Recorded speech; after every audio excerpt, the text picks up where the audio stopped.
तो foundation engineering के इस प्लेटफॉर्म पे आप सभी का स्वागत है। तो लास्ट क्लास में हम लोग डिस्कस कर रहे थे इम्पोर्टेंट मल्टीपल चॉइस क्वेश्चन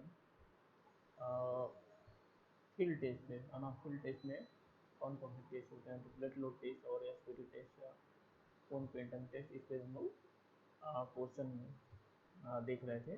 तो इससे पहले फील्ड टेस्ट से रिलेटेड दो वीडियो बने हैं। दो वीडियो हो चुका है, इसमें बहुत सारे इंपॉर्टेंट क्वेश्चन हम लोग डिस्कस किए। तो जो लोग वो वीडियो नहीं देखे हैं तो पहले वो प्रीफर करें, है ना। तो आज हम लोग फिर उसी को कंटिन्यू करेंगे, उसी टेस्ट में देखते हैं और इम्पोर्टेंट क्वेश्चन या number of variety of question क्या क्या हो सकते हैं।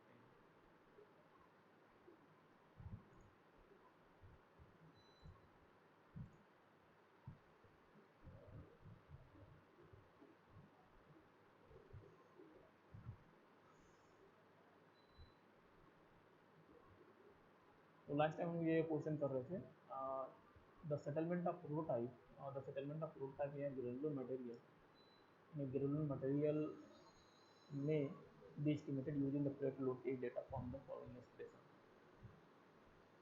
तो इस केस में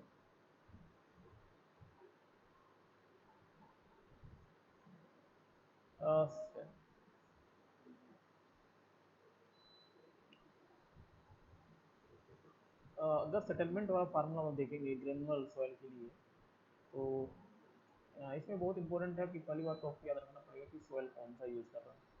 तो यहाँ ग्रेनुलर यानी सैंडी सॉइल से बोलना है, सैंडी सॉइल।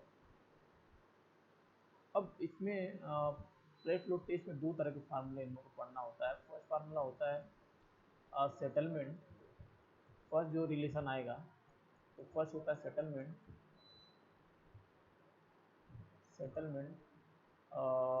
Versus bits. अब बिट्स, इसमें बिट्स में दोनों बिट दिया होगा, बिट्स में याद रखेंगे दोनों बिट दिया होगा, और सेटलमेंट भी दोनों सेटलमेंट होगा, एक तो सेटलमेंट इन प्लेट और एक होता है आपका सेटलमेंट ऑफ फाउंडेशन। तो इससे रिलेट करते हैं। और बिट्स की हम लोग बात करें तो बिट्स ऑफ प्लेट रहेगा, BP bits of plate and and and bits of foundation, ये दोनों रहेगा। तो अगर ये फार्मूला बोल रहा है तो उस केस में अलग फार्मूला होता है। दूसरा कंडीशन बनता है यहाँ पे, दूसरा जब अल्टीमेट बियरिंग कैपेसिटी से बोल रहा है तो दूसरा रिलेशन होता है ultimate bearing capacity, ultimate ultimate ultimate bearing capacity, ultimate bearing capacity, bearing capacity capacity versus versus bits of foundation, bits. तो बिट्स में दोनों बिट्स रहेगा आपका, और यहाँ पे अल्टीमेट बियरिंग कैपेसिटी दोनों के लिए होगा, एक तो प्लेट के लिए अल्टीमेट बियरिंग कैपेसिटी और दूसरा ultimate bearing capacity of foundation. तो ultimate bearing capacity of foundation, तो दोनों बियरिंग कैपेसिटी रहेगा। प्लेट के लिए बियरिंग कैपेसिटी क्या है, फाउंडेशन के लिए क्या है, और बिट्स में हम लोग दोनों का बिट्स यूज़ करेंगे, बिट्स ऑफ प्लेट और एंड बिट्स ऑफ फाउंडेशन। तो इसमें अलग फार्मूला है, तो दो फार्मूले हम लोग मोस्टली पढ़ते हैं। अब डिपेंड करता है ये दो फार्मूला सॉइल के लिए, अलग अलग सॉइल के लिए अलग अलग फार्मूला होता है। अगर हम लोग ग्रेनुलर सॉइल की बात करें और सेटलमेंट और वर्सेस बिट्स वाला कंडीशन है, तो उस केस में याद रखेंगे जो सेटलमेंट होता है वो डायरेक्टली प्रोपोर्शनल होता है किसके, बिट्स।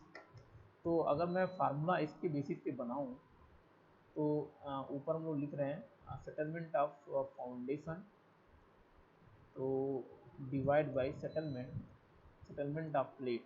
तो प्लेट का सेटलमेंट जरूर रहेगा क्योंकि इसी के रेफरेंस से देखिए हम लोग से फाउंडेशन का सेटलमेंट कितना हो सकता है वह निकालते हैं। तो डायरेक्टली प्रोपोर्शनल होता है, तो जैसे अब बीपी में आएगा तो ऊपर एफ है तो एफ आएगा ऊपर, और नीचे पी है तो नीचे पी आएगा। तो डायरेक्टली प्रोपोर्शनल हो गया फार्मूला। तो ये फार्मूला होगा अगर ग्रेनुलर सॉइल है, तो अगर आपका ग्रेनुलर सॉइल है उस केस में ये फार्मूला हो जाएगा। तो ये देखेंगे यहाँ पे, तो ये P है, तो यहाँ P है, प्रोटोटाइप है, ये प्लेट है, तो ये नीचे प्लेट हो जाएगा। तो ए आंसर हो जाएगा इस क्वेश्चन का राइट आंसर। सेकेंड क्वेश्चन देखें, in plate bearing test if the load applied in the form of a inflated type of wheel, तो अगर inflated type of wheel use कर रहा है, इनफ्लेटेड टाइप ऑफ व्हील अगर इस तरह का व्हील या ऐसे इस तरह का कोई भी हम लोग वेरिएबल टाइप के लोडिंग का यूज कर रहे हैं प्लेट लोड टेस्ट पे अप्लाई करने के लिए inflated type of wheel, then this mechanism is corresponding to, तो कौन सा प्लेट हम लोग यूज करते हैं उस केस में, तो सेमी रिजिड प्लेट यूज करते हैं। तो ऑप्शन सी इस क्वेश्चन का याद रखेंगे, इनफ्लेटेड टाइप ऑफ व्हील है तो सेमी रिजिड यूज करेंगे, अदरवाइज रिजिड प्लेट यूज करते हैं हमेशा रिजिड प्लेट। इस क्वेश्चन को देखें तो ये मैचिंग का क्वेश्चन है। लिस्ट 1 बोल रहा है टेस्ट है और लिस्ट 2 बोल रहा है मेजरमेंट, यानी टेस्ट से क्या मेजरमेंट हम लोग करते हैं, इससे मैचिंग करना है। तो लिस्ट 1 में जैसे पहला जो टेस्ट है एसपीटी टेस्ट है, standard penetration test, standard penetration test है, या दूसरा प्लेट लोड टेस्ट है, थर्ड आपका फील्ड वेन शियर टेस्ट है, एंड डी है SPT test, cone penetration test. तो कोन पेनिट्रेशन टेस्ट दो होता है, स्टैटिक और डायनामिक्स, याद रखेंगे स्टैटिक और डायनामिक्स, और स्टैटिक को बोलते हैं डच कोन पेनिट्रेशन टेस्ट। तो अब इसमें लिस्ट में क्या मेजरमेंट करते हैं, तो पहला बोल रहा है point 1 penetration resistance N value, तो एन को हम लोग बोलते हैं एसपीटी नंबर, और ये कहाँ से निकालते हैं, तो हम लोग एसपीटी टेस्ट में निकालते हैं। तो ए का हो गया 1, ए का हो गया 1। अब बी का देखते हैं प्लेट लोड टेस्ट, तो प्लेट लोड टेस्ट यहाँ लोड और सेटलमेंट डेटा तैयार करते हैं और उसके बेसिस पे जो भी हमने कैलकुलेट करना होता है वह कैलकुलेट करता है। तो बी का 2 हो गया, बहुत सिंपली बी का 2। फील्ड वेन शियर टेस्ट से हम लोग निकालते हैं, वेन शियर टेस्ट ये फील्ड टेस्ट होता है, इससे हम लोग शियर स्ट्रेंथ निकालते हैं सोयल का, फील्ड के अंदर शियर स्ट्रेंथ, तो ये 4 हो गया। तो सी का हो गया 4, एंड देन डी, तो डी है CPT test, cone penetration test, इसे पॉइंट रेजिस्टेंस और स्किन फ्रिक्शन रेजिस्टेंस कैलकुलेट करते हैं। तो ये हो गया आपका डी का 3, तो डी का 3, तो आप देखेंगे 1 2 4 3, तो ए आंसर हो गया, ए ऑप्शन क्या जाएगा, करेक्ट हो जाएगा इस क्वेश्चन में। नेक्स्ट क्वेश्चन देखें, तो consider the following statement, consider the following statements. The standard penetration test is a reliable method for the measuring the relative density for the granule cell. तो reliable methods बोल रहा for measuring relative density, तो ऐसा नहीं है कि spirit test ही एक ऐसा टेस्ट है जिससे हम लोग रिलेटिव डेंसिटी कैलकुलेट करते हैं। तो ये ऑप्शन तो रिलायबल मेथड तो नहीं कर सकते हैं, तो ये मेथड तो ये ऑप्शन जो लग रहा है स्टेटमेंट 1 बोला था अभी। सेकेंड अगर स्टेटमेंट देखें, for a sand having the same relative density the SPT value remain the same at the all depth, तो ये वेरी करता रहता है, अगर सैंड की रिलेटिव डेंसिटी वेरी कर रहा है या एक ही वैल्यू है तो एसपीटी नंबर की वैल्यू चेंज करेगी।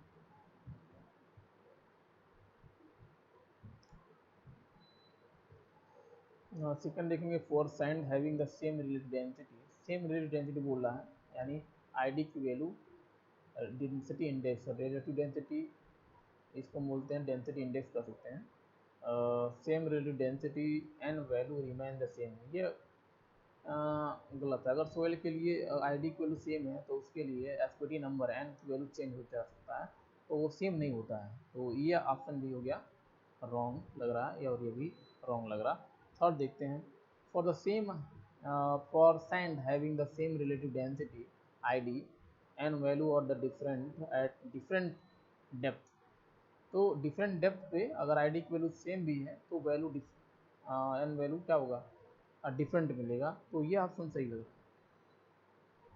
या डेप्थ के अलॉन्ग चेंज होता है, तो यहाँ पे डेप्थ के अलॉन्ग बोला सेम है, तो ये तो ऑप्शन बिल्कुल गलत है। अब पहला स्टेटमेंट अगर देखेंगे, द स्टैंडर्ड पेनिट्रेशन टेस्ट है reliable method for measuring the relative density.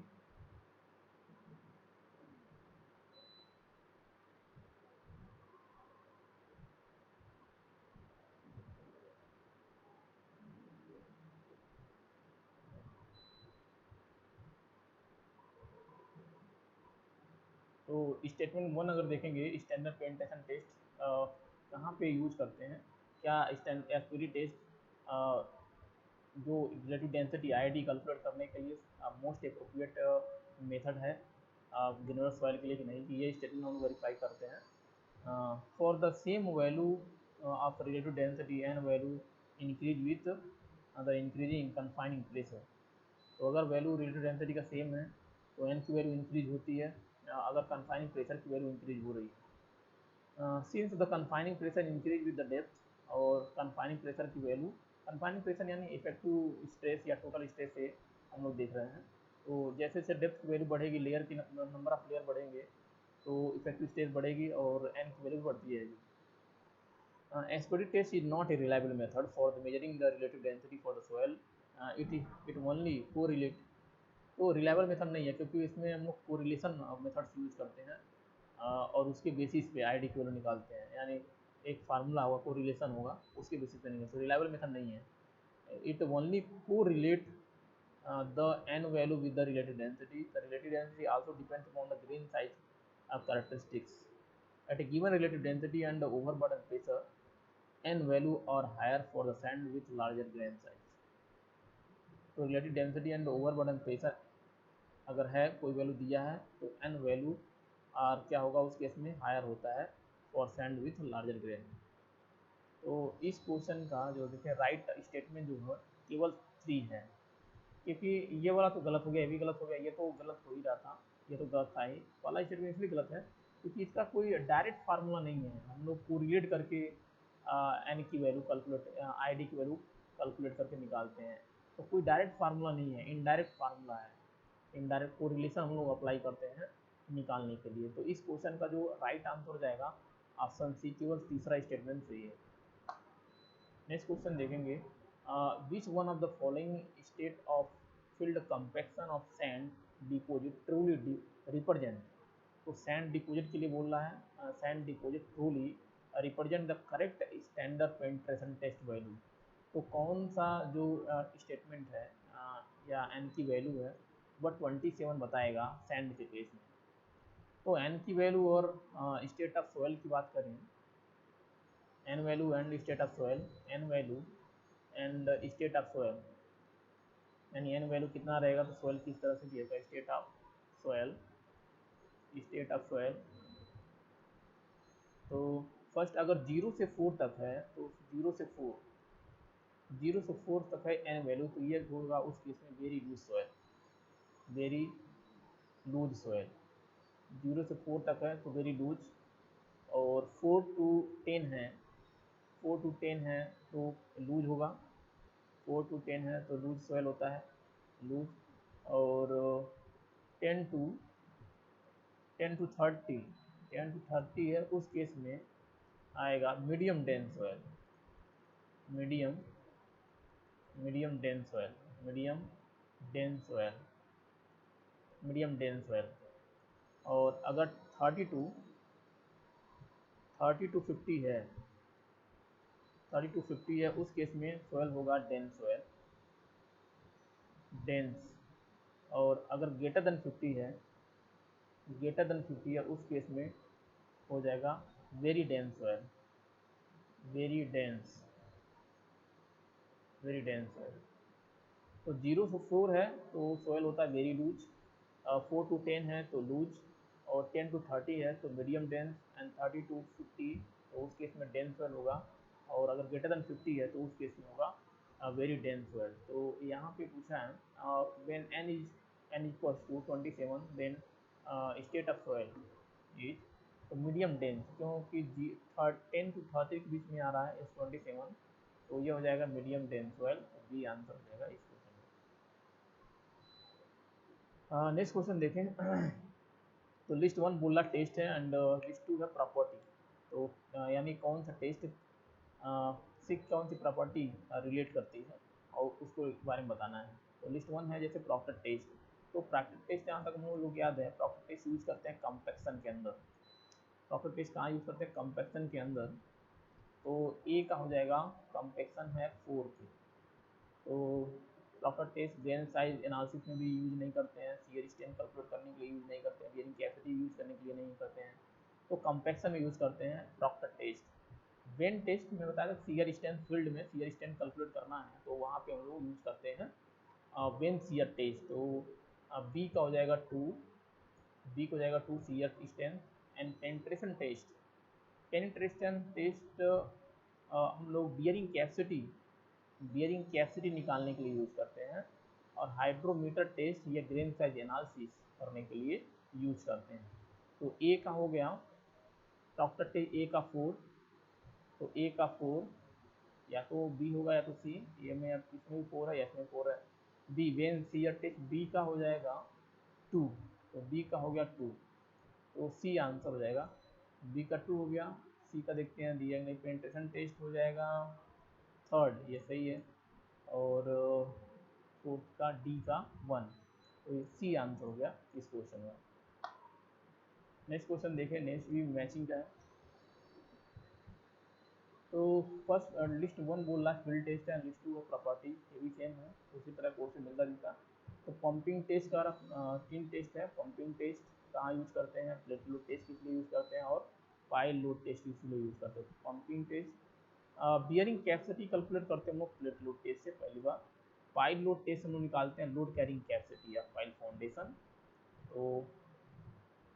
तो बी का हो गया 2 और बी का हो गया 1। तो ए का हो गया पंपिंग टेस्ट क्या होता है? परमिलिटी हो जाएगा, तो ए का 3 और बी का हो जाएगा 1 एंड सी का हो जाएगा 2। तो 312, 312, तो B option is correct. Next question देखते हैं। Plate load test is conducted on cohesion less soil, यानी सैंड की बात कर रहा है, कोहेजन लेस सॉइल। अभी the test plate having the width, तो प्लेट की विड्थ कितना दिया है BP, and settlement of this plate SP is obtained at the same load intensity as the foundation, the footing having the width BF and to be constructed as a foundation. What is the settlement SF experienced by the this footing? तो plate load test से हम लोग निकालना है, तो यह निकालना है सेटलमेंट का है। तो सेटलमेंट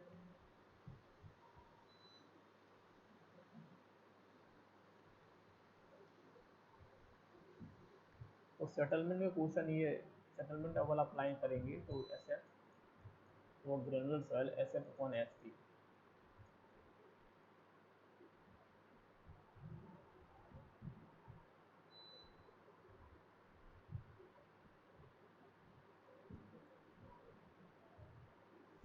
तो SF/SP, तो दूसरा फार्मूला हम लोग ये भी पढ़े थे।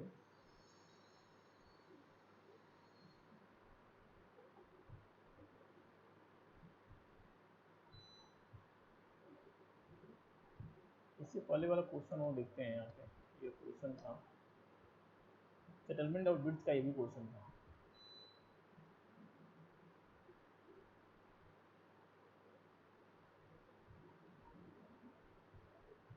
तो यहाँ पे ग्रेनुलर मटेरियल नहीं होना चाहिए यहाँ पे, ये ऑप्शन तभी होगा जब सोयल क्या हो, सोयल होता है जब आपका सोयल आपका यहाँ पे कोहेसिव हो, तो इस क्वेश्चन होगा कोहेसिव, या क्ले होगा तो ये होगा। तो क्ले के केस में ये होता है फार्मूला। तो फार्मूला क्या है? जो पहला स्टेटमेंट हम लोग बताए थे कि सेटलमेंट वर्सेस बिड्स में, तो सेटलमेंट वर्सेस बिड्स में अगर देखेंगे तो आपको क्ले के लिए मिलेगा कि डायरेक्टली प्रोपोर्शनल होता है। अगर सेटलमेंट वर्सेस बिड्स आप देखेंगे बिड्स, तो उस केस में अगर ये सोयल क्या है, क्ले है, अगर सॉइल क्ले है तो उस केस में प्रोपोर्शनल मिलेगा, आपको चीज़ें प्रोपोर्शनल मिलेगी। लेकिन अगर सॉइल आपका सैंड है, अगर सॉइल सैंड है तो एस जो होता है डायरेक्टली ये भी प्रोपोर्शनल होगा, लेकिन थोड़ा सा कॉम्प्लिकेटेड होगा। कॉम्प्लिकेटेड यानी यहाँ कुछ ऐसे होगा, बी बी प्लस कोई कांस्टेंट होगा, एम हो गया या डिवाइड बाई एन हो गया, तो कॉम्प्लिकेटेड होगा चीज़ें। फार्मूला कुछ डिफिकल्ट याद करना है, इतना दिमाग के अंदर टच करेंगे। तो इन्वर्सली प्रोपोर्शनल और इन्वर्सली या कर सकते हैं रिवर्स भी होगा। लेकिन अगर केस सेकंड है,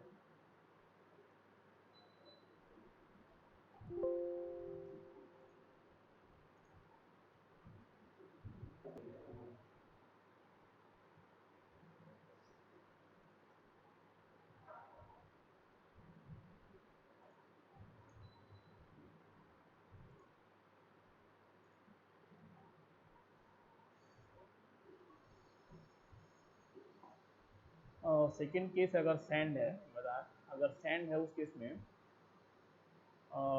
थोड़ा सा क्रिटिकल फार्मूला होगा। दूसरा कंडीशन अगर देखें, अगर ultimate bearing capacity versus width की बात कर रहे हैं हम लोग, तो अगर सोयल आपका क्ले है तो वहाँ पे जो बियरिंग कैपेसिटी है वो डायरेक्टली प्रोपोर्शनल नहीं मिलेगा, डायरेक्टली प्रोपोर्शनल नहीं मिलेगा आपको विड्थ के। पहली बात तो याद रखना। दूसरा, अगर वहाँ पे अगर आपका उल्टा होता है, पहले कंडीशन का रिवर्स हो जाएगा।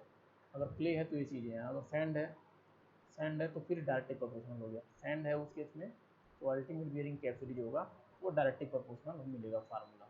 इस तरह से होता है, याद रख सकते हैं।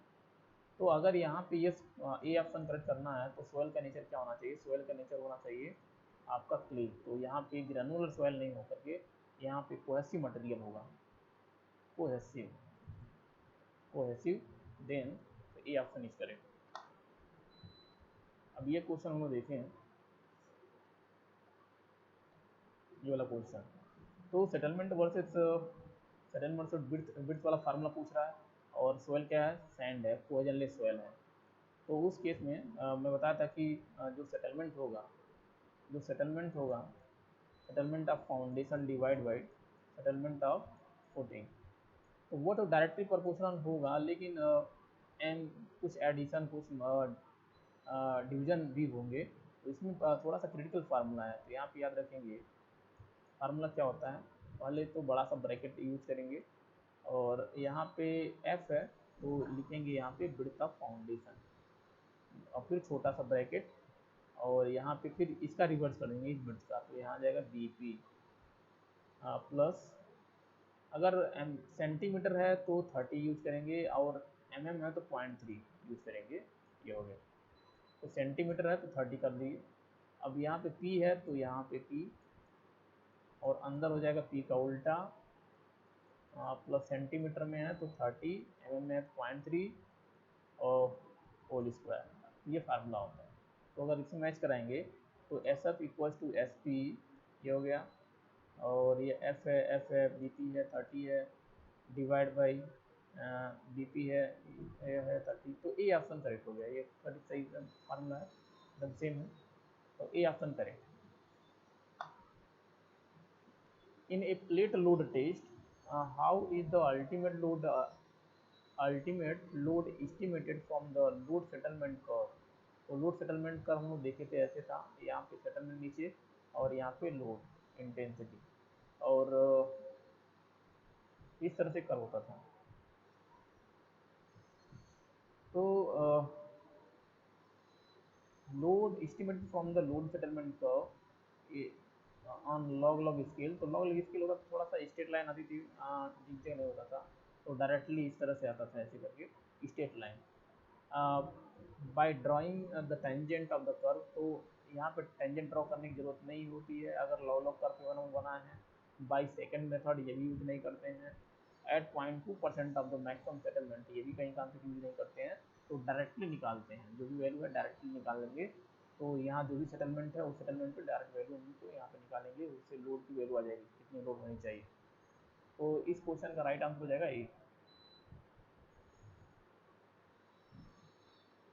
Consider the statement in respect of static cone penetration test.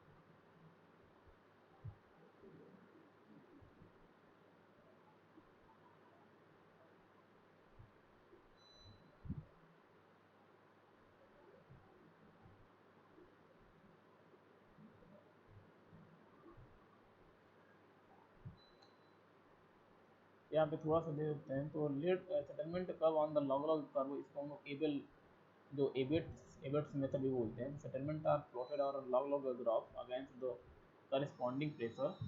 The plot usually consist of two straight line. तो दो ब्रेकिंग एक वाला स्ट्रेट लाइन ऐसे जाएगा डायरेक्टली प्रोपोर्शनल, यह है सेटलमेंट और यह है लोड इंटेंसिटी। तो इस तरह से ऐसे बनता है। consist of two straight line. The point corresponding to break give the failure point at the breaking capacity from the bearing capacity ultimate load is calculated. Ultimate load is calculated. तो इसलिए directive proportion हम लोग यहाँ पे देखते हैं।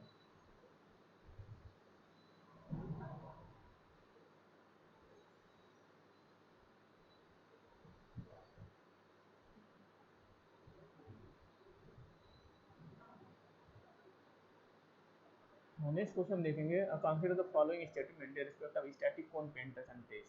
तो cone penetration test, cone use has a apex angle of 60 and base area of 10 centimetre square. तो ये ऑप्शन तो करेक्ट है।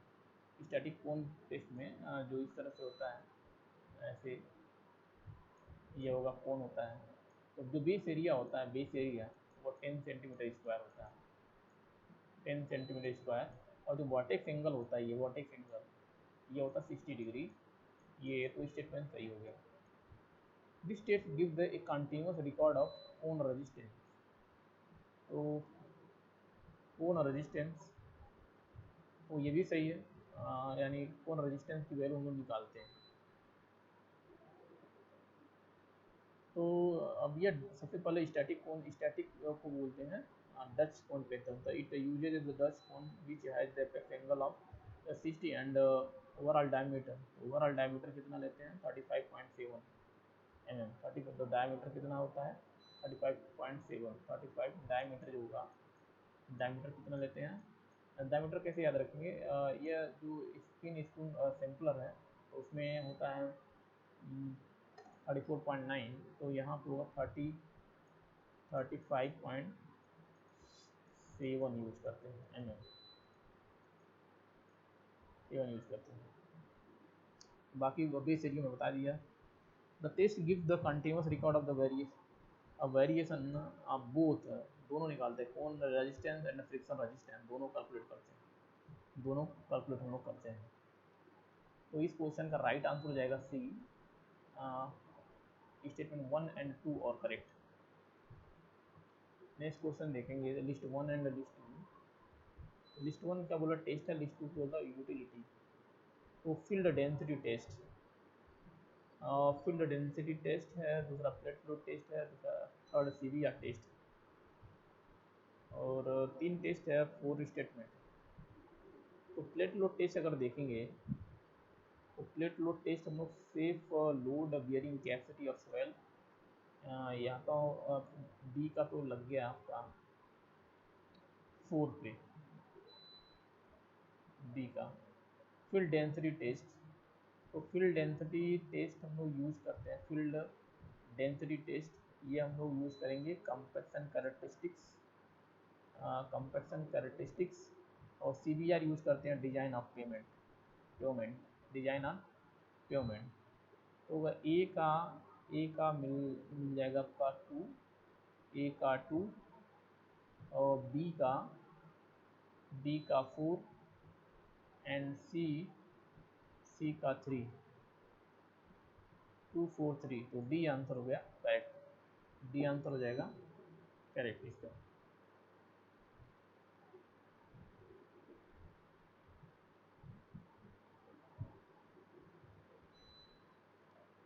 डी आंसर हो गया इसका करेक्ट। नेक्स्ट क्वेश्चन देखेंगे। लिस्ट वन हो गया आपका। टेस्ट दिया है ये भी, दूसरा सुटेबिलिटी दिया है।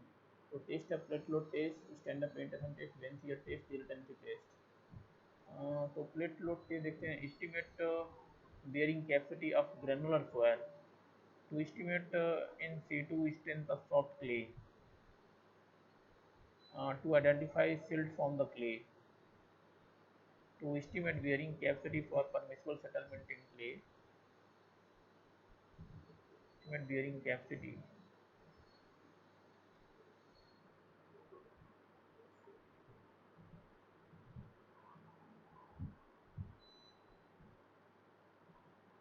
तो प्लेट लोड टेस्ट हम लोग सैंड पे नहीं यूज करते हैं, क्ले के लिए भी यूज करते हैं।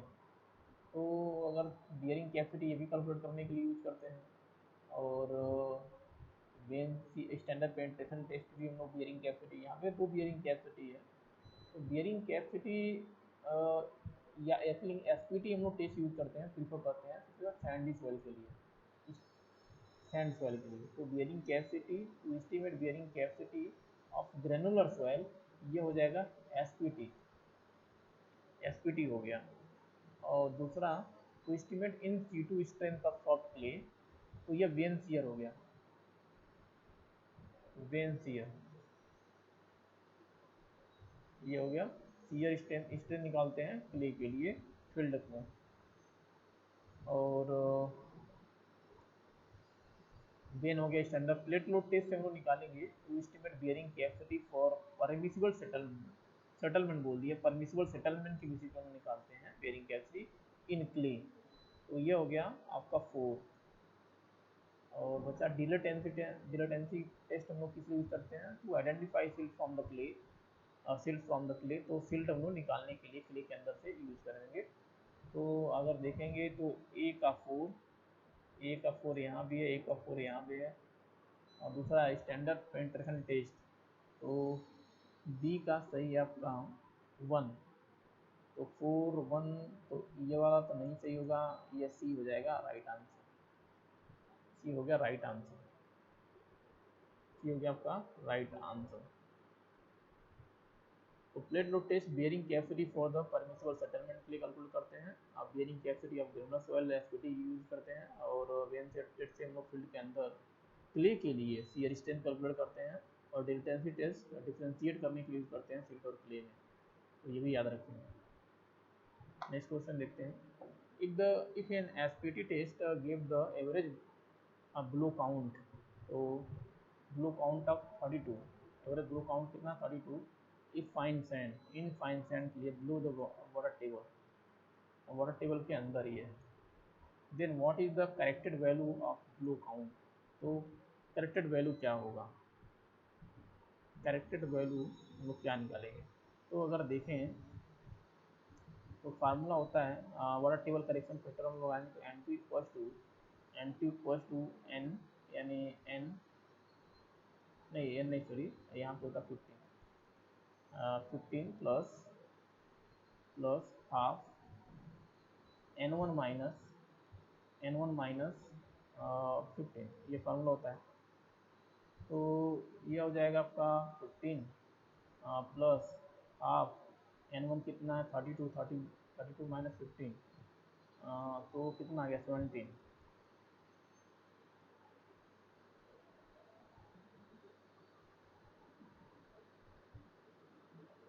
7 5 12 22 32 हो गया।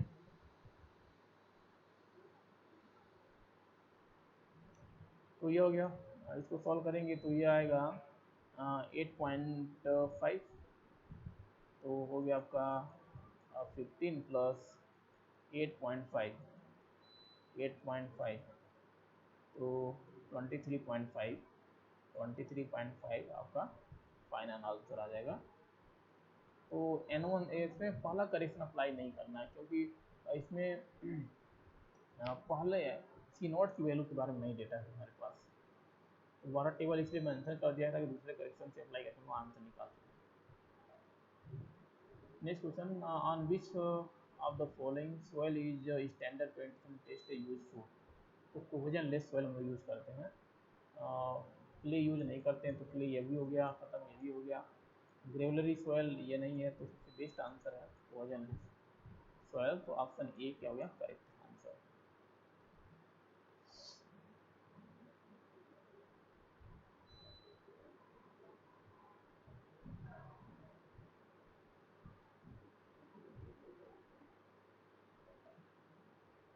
Consider the following statement: standard penetration test is conducted by pushing a cone into the soil at a rate of 2 centimetre. तो ये तो गलत हो गया, इस रेट से 2 सेंटीमीटर रेट से हम लोग इंसर्ट नहीं करते हैं।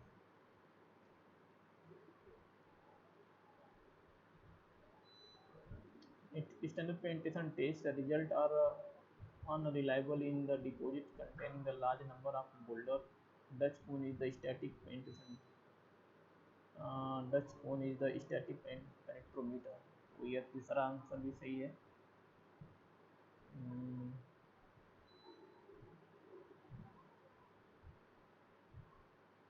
तो इसका दूसरा सही, अगर देखें दूसरा सही है, सी आंसर आ जाएगा। पहला तो गलत ही है, क्योंकि 2 सेंटीमीटर पर सेकंड से रेट से हम लोग नहीं इंसर्ट करते हैं, ये गलत है। Standard penetration test result are unreliable in deposit. तो ये सही है, अनरिलायबल होता है, क्योंकि सैंड के लिए यह मोस्ट अप्रोप्रिएट होता है सैंड के लिए।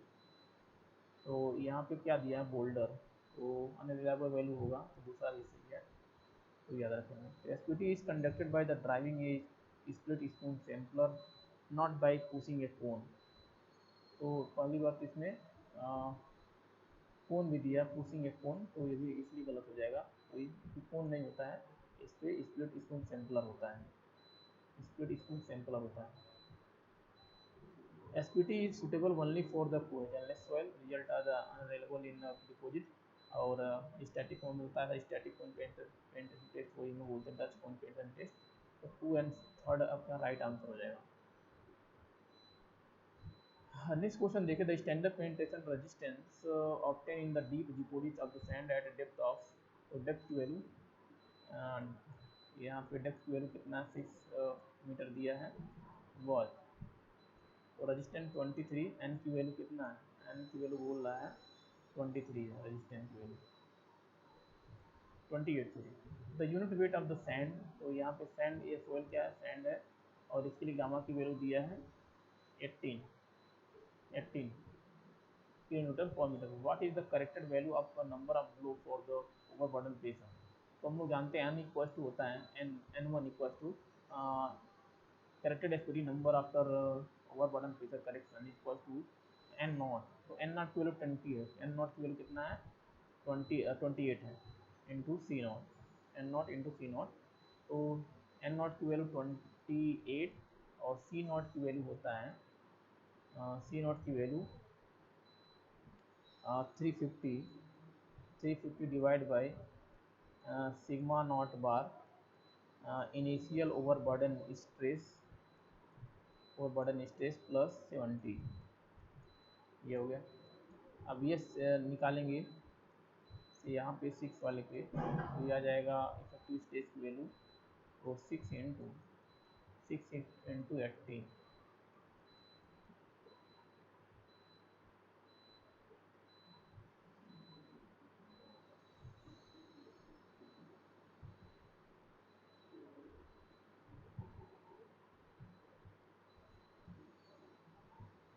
तो ये आ जाएगा आपका, सॉल्व करेंगे 18,